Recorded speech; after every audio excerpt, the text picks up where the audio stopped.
Portal de Convênios. Todas as notícias sobre convênios e outros acordos na administração pública. Olá, este é o podcast do Portal de Convênios, um resumo semanal das principais notícias do âmbito da administração pública para você se manter informado em poucos minutos. FPM de 1,4 bilhão de reais. 50 prefeituras sofrem bloqueio no segundo decêndio de novembro. As prefeituras brasileiras receberam mais de 1 bilhão e 435 milhões de reais na quarta-feira, dia 20 de novembro. O valor é referente à segunda parcela de novembro do Fundo de Participação dos Municípios, o FPM. O valor representa uma redução de quase 10% em relação ao mesmo período do ano passado, quando o repasse foi de mais de 1 bilhão e 579 milhões de reais. Segundo o especialista em orçamento público César Lima, normalmente o segundo decêndio de cada mês vem com valores menores. Porém, ele afirma que, ao longo do ano, os municípios contam com um resultado positivo, o que deve prevalecer até o fim de 2024. E esse fato agora pode se dar em relação ao pessoal estar um pouco segurando aí para as compras de Natal, esperando a Black Friday, né? Nós vamos saber quando tivermos aí o resultado do terceiro decêndio que poderemos ver se realmente a economia retomou aí seu crescimento. São Paulo segue como a unidade da federação que recebe o maior valor, com mais de 176 milhões de reais. Dentro do estado, o destaque vai para cidades como Araçatuba, Araraquara e Atibaia, que contam com mais de 770 mil cada. Já em Minas Gerais, outro estado que conta com um valor representativo, recebendo mais de 175 milhões, as maiores quantias serão destinadas a municípios como Divinópolis, Governador Valadares e Ipatinga, que contam com mais de 821 mil reais cada. Até o último dia 13 de novembro, 50 municípios estavam impedidos de receber o FPM, de acordo com o Sistema Integrado de Administração Financeira, SIAF. Para desbloquear o repasse, o gestor público deve identificar o órgão que determinou o congelamento. Em seguida, deve conhecer o motivo e regularizar a situação. Vale lembrar que a Prefeitura não perde os recursos bloqueados de forma definitiva. Eles ficam apenas congelados enquanto as pendências não são regularizadas. Acesse portalconvênios.com e verifique se a sua cidade está na lista de bloqueadas. Nova Lei de Licitações. Desclassificar licitante por inexequibilidade presumida é irregular. Em sessão plenária realizada no dia 6 de novembro, o Tribunal de Contas da União, o TCU, julgou procedente uma representação que apontava irregularidades no pregão eletrônico conduzido pela Superintendência Regional Nordeste do INSS. O objetivo da licitação era contratar serviços de manutenção de ar-condicionado para unidades da autarquia em Fortaleza, Juazeiro do Norte e Sobral, no Ceará. O cerne da questão girou em torno da aplicação do artigo 59, parágrafo 4º da Lei 14.133 de 2021, a nova Lei de Licitações e Contratos, que considera propostas com valores inferiores a 75% do orçamento estimado como inexequíveis. No pregão em análise, o dispositivo foi aplicado de forma automática, desclassificando propostas com descontos superiores a 25%, sem a realização de diligências que permitissem às licitantes comprovar a viabilidade de suas ofertas. O relator, ministro Benjamin Zinler, apontou que a regra de inexequibilidade não deveria ser tratada como uma presunção absoluta, destacando que a nova lei de licitações permite a realização de diligências para sanar dúvidas quanto à exequibilidade das propostas, como também previsto no inciso 4 do caput e no parágrafo 2º do mesmo artigo. Zinler enfatizou que decisões pautadas exclusivamente em critérios matemáticos podem comprometer o princípio de obtenção da proposta mais vantajosa para a administração.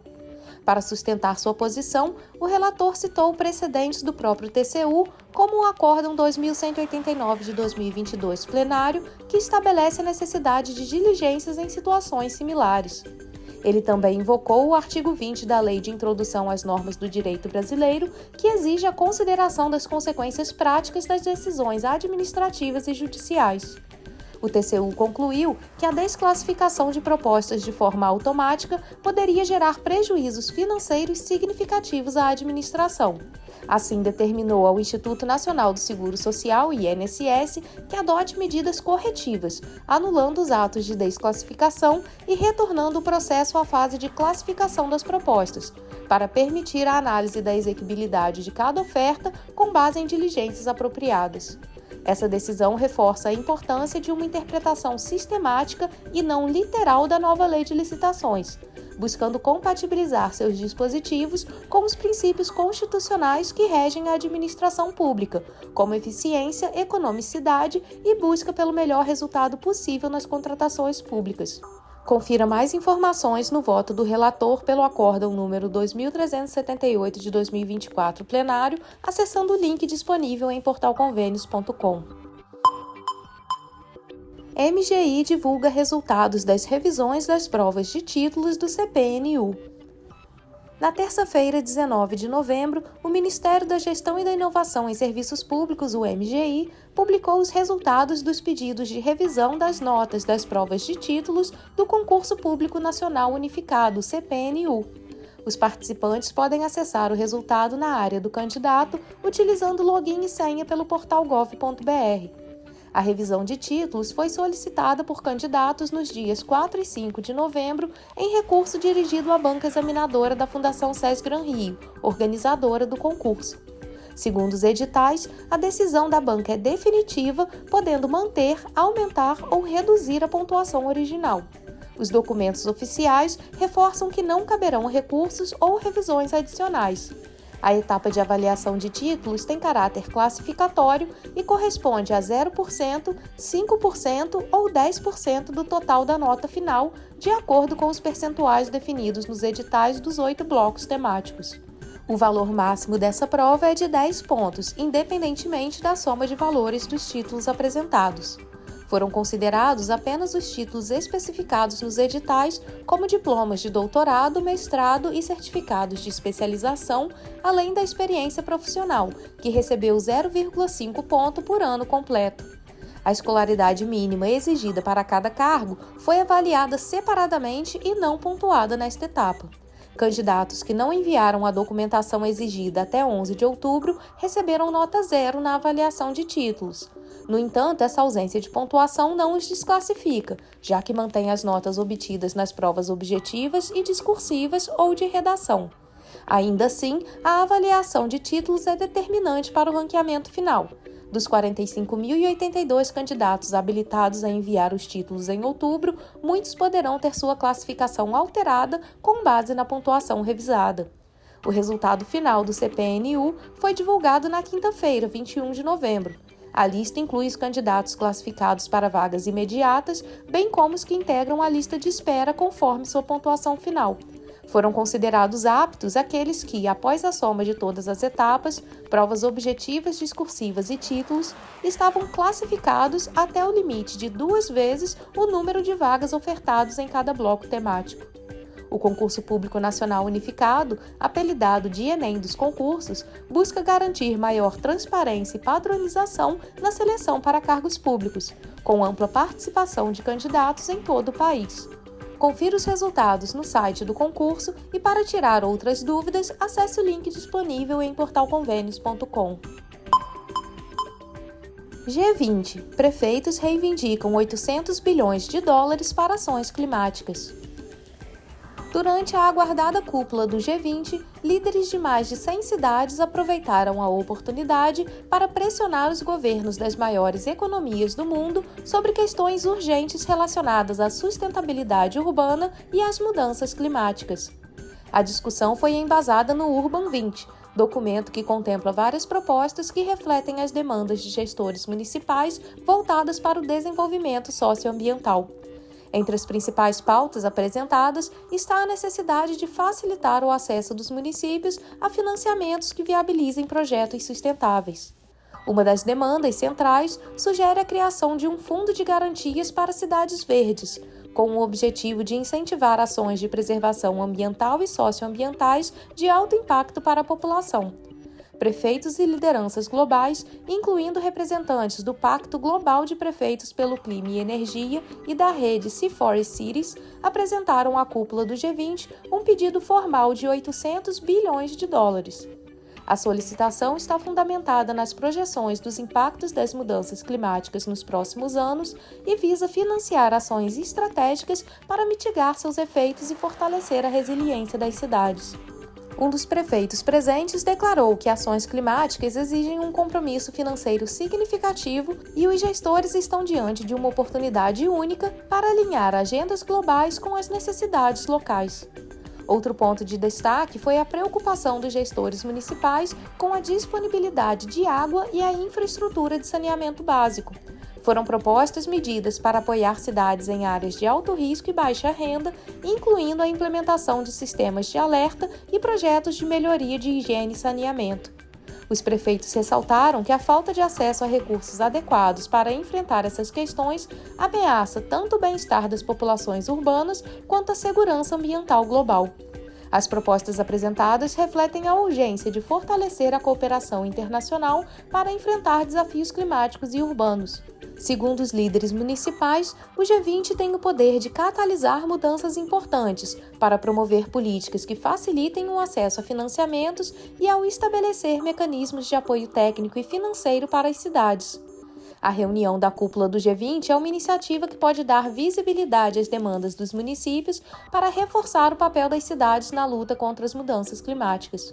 Como as cidades são diretamente impactadas pelas mudanças climáticas, elas desempenham um papel crucial no enfrentamento dos desafios climáticos e socioambientais. Nesse contexto, os próximos passos do G20 serão decisivos para determinar como essas demandas serão incorporadas às ações globais nos anos vindouros. Uma análise realizada pela Confederação Nacional de Municípios, a CNM, revelou que o apoio financeiro da União aos municípios brasileiros na gestão ambiental é amplamente insuficiente. Entre 2002 e 2023, o orçamento do Ministério do Meio Ambiente e Mudança do Clima somou 46 bilhões de reais, mas apenas 292 milhões, ou seja, 0,62% desse total, foram repassados diretamente a municípios e consórcios públicos. O estudo destacou que a maior parte do orçamento do Ministério no período foi destinada a despesas com pessoal, representando cerca de 60% do total. Desses recursos, 66% foram alocados para servidores ativos e 33% para aposentados. Enquanto isso, as cidades, sobretudo as menores, receberam apoio financeiro mínimo para implementar políticas ambientais locais. Além disso, a análise mostra que os recursos foram concentrados em municípios maiores. Dos 10 que mais receberam verba, 6 são de grande porte, 3 de médio porte e apenas 1 é considerado de pequeno porte. Esse dado evidencia uma disparidade preocupante, considerando que cidades pequenas representam cerca de 90% dos municípios brasileiros. O levantamento mostra que há uma clara priorização de grandes centros urbanos em detrimento de pequenos municípios, que muitas vezes carecem de infraestrutura e recursos para enfrentar desafios ambientais. A CNM avalia que a distribuição desigual dos recursos compromete a eficácia das políticas ambientais no país e reforça a necessidade de um sistema mais inclusivo e equitativo de financiamento. A falta de apoio financeiro direto limita a capacidade dos municípios de investir em iniciativas ambientais como manejo de resíduos sólidos, preservação de recursos naturais e enfrentamento das mudanças climáticas. Para muitas cidades, especialmente as de pequeno porte, o acesso a recursos é essencial para implementar políticas que beneficiem a população e protejam o meio ambiente. O estudo da CNM traz a urgência de rever o modelo de cooperação entre União e municípios, propondo um aumento maior dos repasses para as administrações locais e a criação de mecanismos que garantam a equidade na distribuição dos recursos. Prazo para complementar proposta no InvestSUS terminou nesta sexta-feira. Os gestores de saúde dos estados e municípios tiveram até essa última sexta-feira, 22 de novembro, para a complementação de propostas no sistema InvestSUS. Esta era uma oportunidade para garantir o acesso a recursos destinados ao fortalecimento do Sistema Único de Saúde através de programas e emendas parlamentares. O InvestSUS é a principal ferramenta para o envio e acompanhamento de propostas de investimentos em infraestrutura, equipamentos e outros projetos voltados para o aprimoramento dos serviços de saúde pública. A plataforma tem desempenhado um papel central na gestão eficiente e transparente dos recursos destinados ao SUS, permitindo que estados e municípios apresentem suas demandas diretamente ao Ministério da Saúde. A complementação de propostas é uma etapa obrigatória para aqueles que já submeteram projetos, mas que precisam corrigir ou incluir informações adicionais solicitadas pelo sistema ou pelos técnicos responsáveis pela análise. Entre os principais itens que podem exigir complementação estão a adequação dos projetos técnicos, documentação complementar e correção de informações inconsistentes. Os gestores que não finalizaram essa etapa dentro do prazo correm o risco de ter suas propostas desconsideradas no ciclo atual de análise, o que pode atrasar o acesso aos recursos.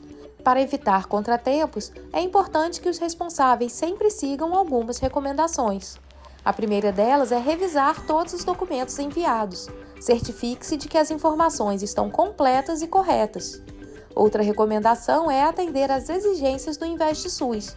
Utilize os guias e manuais disponíveis na própria plataforma para verificar se os documentos e projetos atendem aos critérios estabelecidos. A última recomendação é acompanhar a tramitação no sistema. Acesse o sistema regularmente para verificar eventuais pendências ou solicitações adicionais. Os gestores que encontrarem dificuldades na complementação de suas propostas podem buscar apoio junto às secretarias estaduais de saúde ou diretamente com o Ministério da Saúde, por meio dos canais de suporte disponíveis no InvestSUS. De acordo com o cronograma disponibilizado pelo Fundo Nacional de Saúde, encerrado esse prazo de complementação de propostas, a aprovação ou rejeição será informada até dia 30 de novembro. Os recursos provenientes do InvestSUS são essenciais para viabilizar melhorias como ampliação de unidades de saúde, aquisição de equipamentos modernos e reformas e construções de novos espaços para atendimento. A efetividade na utilização desses recursos reflete diretamente na qualidade dos serviços oferecidos à população, tornando o cumprimento dos prazos uma prioridade para os gestores.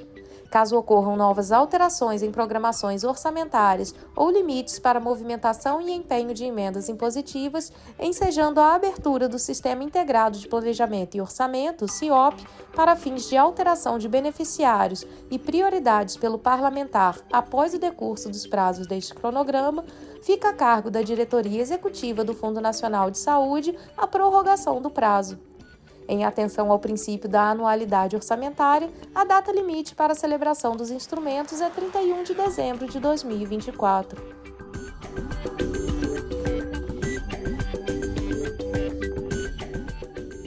Você ouviu mais um podcast do Portal de Convênios, te atualizando sobre projetos, prazos e ações em administração pública. Continue se informando em nosso site portalconvenios.com. Até a próxima!